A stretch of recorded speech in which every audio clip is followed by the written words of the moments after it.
निरोगी का होता है। तो सरकारी बीमारी कौन सी है? बीपी, शुगर, हार्ट की बीमारी। ठीक, ये वीडियो ध्यान से देखना। आप ध्यान से, हर बीमारी की दवाई आपके शरीर में ही है। पानी पीजिए छान के, दोस्ती कीजिए जान के। साधारण खाने की कोशिश करो आप। जो चीज़ आपका खाने का जी कर रहा हो तो खा ही लो तुम, कोई दिक्कत। जी कर रहा, लार बन रही है नहीं मुंह में तो खा लो, वह नुकसान नहीं करेगी चीज़। चाहे आपको कोई सी बीमारी हो, ये थारी बीमारी किस तरह ठीक होगी? खुद को टाइम दो, मतलब कहने का। सोशल मीडिया मेरे लिए वरदान है। जो चीज़ें मुझे परेशान कर रही है, मेरे बहुत सारे भाइयों को बहनों को भी परेशान, जो एक दूसरे के दुख को ना हम मिलकर दूर कर सके। कोई नेता मंत्री को क्या लेना? तुम जिसकी शिकायत करोगे उसकी भी एक वोट है, थारी भी एक वोट है। लड़कियों को बहुत अधिकार दे रखे हैं। अगर 100 अपराध हो रहे हैं ना इस प्रकार के, तो उसमें से 95-96 अपराध जहाँ पे महिला गड़बड़ी करती है। कि त्रेया चरित्रम पुरुषस्य भागम देवम न जानम तो कुतो मनुष्य। क्या ये ठीक है? सोमवार से शुक्रवार ये हो गया, शनिवार के आधे दिन हम काम करेंगे, लंच टाइम के बाद हमारी छुट्टी। वो समय अपना परिवार को, अपने दोस्तों को, अपने मिलने वालों को देंगे। खाली आदमी के पास भी टाइम नहीं है, बिजी बिजी बिजी। और संबंधों के लिए तो टाइम ही नहीं है। हमारे के लिए कोई अन्याय करिए तो हम कल्ले कल्ले तड़पते रह जाएंगे, थाने तहसीलों के चक्कर काटते रह जाएंगे। खुद की मदद हम खुद नहीं कर सकते। किसी न किसी रूप में शुरुआत करते हुए दिखते हैं। एक तो हमारा डॉक्टर देख देवेंद्र बल्लारा, एक नवीन जैन, और भी हैं कुछ लोग। तो यहाँ संभावनाएं हैं। इसलिए आपा तो नेतागिरी देख करते नहीं, आपा एक धागे के रूप में ही काम करना चाहो भी। बढ़िया बढ़िया लोग, जिसमें कोई किसी चीज़ का ज्ञाता, कोई किसी चीज़ का ज्ञाता। और यही है, प्रयास करना फ़र्ज है और कामयाबी देना हमारी नीयत पर निर्भर करता है। भगवान के ऊपर नहीं है, नीयत के ऊपर। जैसी नीयत वैसी बरकत। और क्या हाल है प्रधान? ठीक है। अच्छा, कई करा पहला सुख निरोगी का भाई हूँ, ठीक ठाक है तो। और अगर आप मेरे से बड़े हैं तो फिर आपके लिए वैसा है। और नमस्कार जी, कैसे हो? कोई आपको बीमारी तो नहीं है? क्योंकि पहला सुख निरोगी का होता है। ओवरऑल चलो, छोटे हैं बड़े आप मेरे से सुनो, ध्यान था। किसी भी व्यक्ति को बीमारी ने घेर लिया है, वह बीमारी सरकारी हो या गैर सरकारी हो। सरकारी बीमारी कौन सी है? बीपी, शुगर, हार्ट की बीमारी। ठीक है।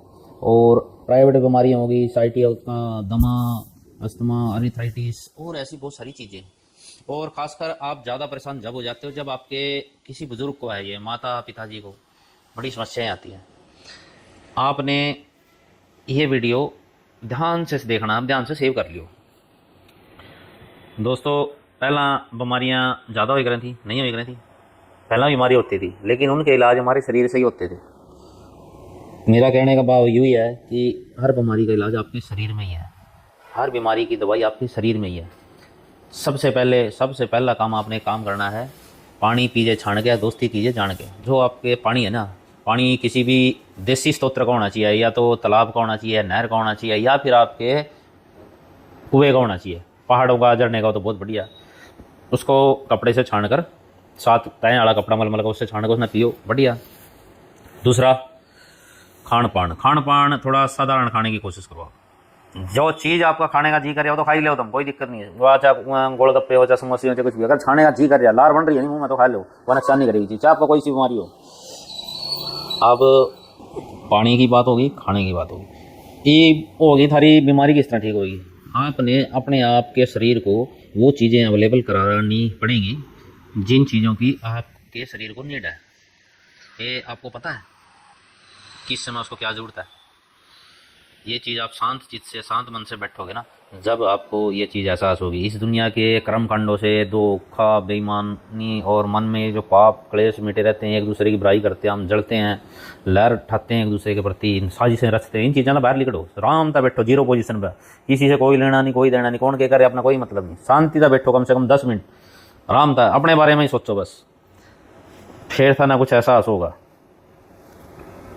कि वाकई में शरीर के अंदर क्या है, क्या प्रॉब्लम चल रही है। और मोस्टली बीमारी, ये मैं दावा करता हूँ, मोस्टली बीमारी आपके माइंड सेट से, आराम से बैठने से लगभग ठीक हो जाएंगी। खुद को टाइम दो, मतलब कहने का थोड़ा सा। किस तरह दोगे मैंने यू ही बता दिया, फिर भी थार पर नहीं दिया जाता हो तो इन नंबर देना लग रहा है, उस पर कॉल करो। ये जो सोशल मीडिया है, सोशल मीडिया मेरे लिए वरदान है। मैं बहुत सारी चीज़ महसूस करता था, महसूस करके कुछ कर नहीं पाता था और उन पर एक्शन ले करता, एक्शन ले लेगा मैंने लले नफ़े नुकसान बहुत हुए ज़िंदगी में। लेकिन जब से इस तरफ मेरा वापस ध्यान गया है तो मेरे को ये लगता है कि ये सोशल मीडिया मेरे लिए वरदान है। मैं अपनी इच्छाओं को पूरा कर सकता हूँ अपने देश के लिए, अपने समाज के लिए। मैं जिन चीज़ों का अभाव महसूस कर रहा हूँ ना, जो चीज़ें मुझे परेशान कर रही है, मेरे बहुत सारे भाइयों को बहनों को भी परेशान कर रही है, वही चीज़ सेम चीज़ है। और सारे के सारे जने पता कल्ले कल्ले लड़ देना है अपनी समस्या के लिए। उदाहरण कुछ भी ले लो, सब मान लो एक उदाहरण लेता हूँ कि आपने किसी ने पैसे देने हैं, छोटा सा उदाहरण ही ले लो, बीमारी का तो उदाहरण ये लिया, पैसे देने हैं, ये बहुत जिंदा नहीं है, क्या लिया जा सकता है, कोई रजिस्ट्री था ना, लिखवा लिखा पढ़ी करा नहीं रखी, कोई चेक ले नहीं रखा, भाईचारे में दे रहे हैं, फिर तो अपने पर लिया जाए।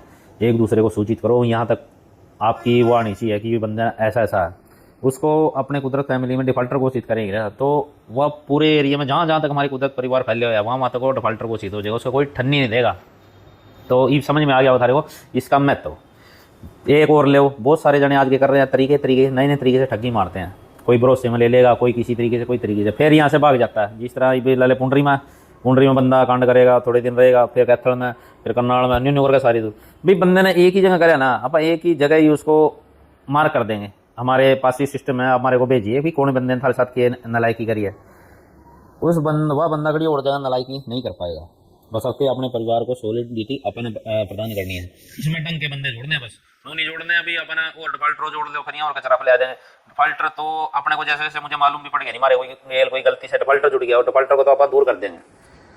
अपन एक ऐसा सिस्टम, एक ऐसा पावरफुल उसका निर्माण करना है कि जो एक दूसरे के दुख को ना हम मिलकर दूर कर सकें।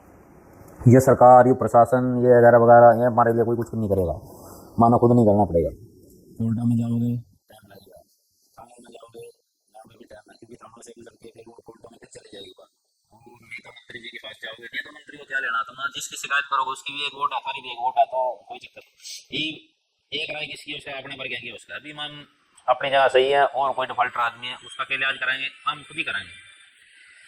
और यह तो एक चीज़ है, एक और बात चीज आजकल देखना ग्रह में भी लड़कियों को बहुत अधिकार दे रखे हैं, और ये बड़े बड़े कांड होने का कारण भी यही है। तुम्हारे पण में तो जिस तरह किसी की एक गर्लफ्रेंड थी, वह किसी दूसरी की तरफ हो सकती होगी, तो पहले वाला बॉयफ्रेंड उसके ऊपर हमला करता है, मतलब उसका मर्डर कर देता है। कई जगह देख लिया मैंने यो। दूसरा मैंने देखा कि शादी होने के बाद में कड़ी और उसका ध्यान भग गया, वो अपने पति नहीं मरवा जाए, मतलब कि दोनों जगह कारण क्या है, एक्स्ट्रा एक दूसरी जगह फिर ये काम पुरुष भी करता है, पुरुष की भी मानते हैं अभी एक्स्ट्रा मैरिटल रखता है, बहुत सारे लोग करते हैं, लेकिन वह बात ना के बराबरी अपराध तक जाती है। अगर 100 अपराध हो रहे हैं ना इस प्रकार के, तो उसमें से 95-96 अपराध इस तरह के हो रहे हैं जहाँ पे महिला गड़बड़ी करती है। तो क्या माना फिर इसी तरफ जाना पड़ेगा, इस कहावत की तरफ जाना पड़ेगा कि त्रेया चरित्रम पुरुषस्य भागम देवम न जानम तो कुतो मनुष्य। क्या यू कहावत सही है?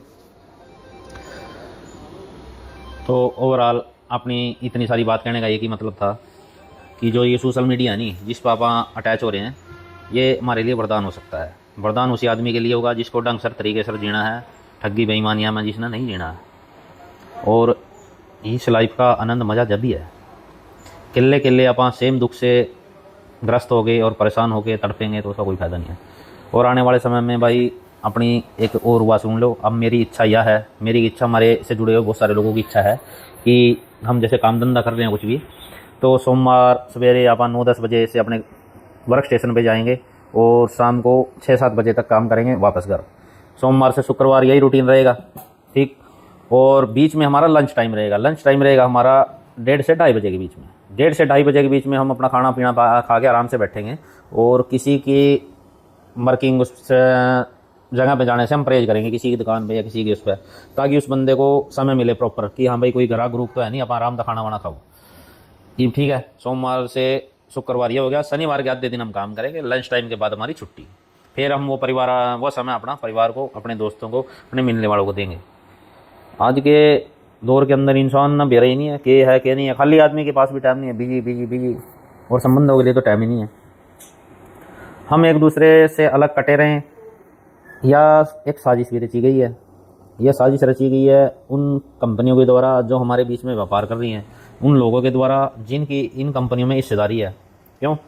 एक व्यक्ति को मान ले एक कुर्सी की जरूरत है, या नू नहीं समझ में आता, एक नू ला लो कि पंखे हैं, पंखे देख, एक घर में 3-4 पंखे की लोड हो है, ठीक है, सारे घर के सदस्य उन्हीं में समय गुजार लें, जो सारे न्यारे न्यारे हो जाए, मान लो 4 परिवार है, चारों अलग अलग हो जाए, हर एक के घर में 3-4 पंखे फिर लगेंगे।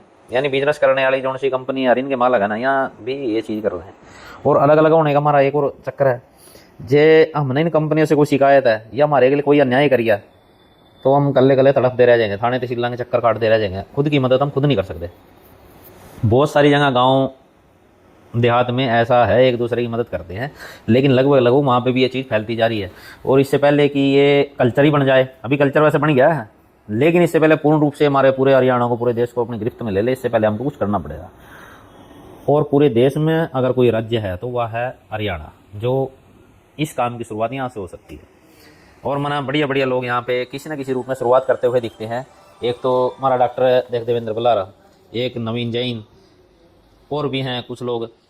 तो यहाँ संभावनाएं हैं, इसलिए आपा तो नेतागिरी देख करते नहीं, आपा एक धागे के रूप में ही काम करना चाहो भी। बढ़िया बढ़िया लोग जिसमें कोई किसी चीज़ का ज्ञाता, कोई किसी चीज़ का ज्ञाता, कोई किसी चीज़ का ज्ञाता, आपा सबको साथ लेके चलें। जब जिसकी सहायता की जरूरत हो हमारे पूरे सिस्टम को उसकी सहायता मिले और हम बढ़िया से इलाज किए इसके। और यही है, प्रयास करना फ़र्ज है और कामयाबी देना हमारी नीयत निर्भर करता है, भगवान के ऊपर नहीं है, नीयत के ऊपर। जैसी नीयत वैसी बरकत। जय हिंद, जय भारत, वंदे मातरम।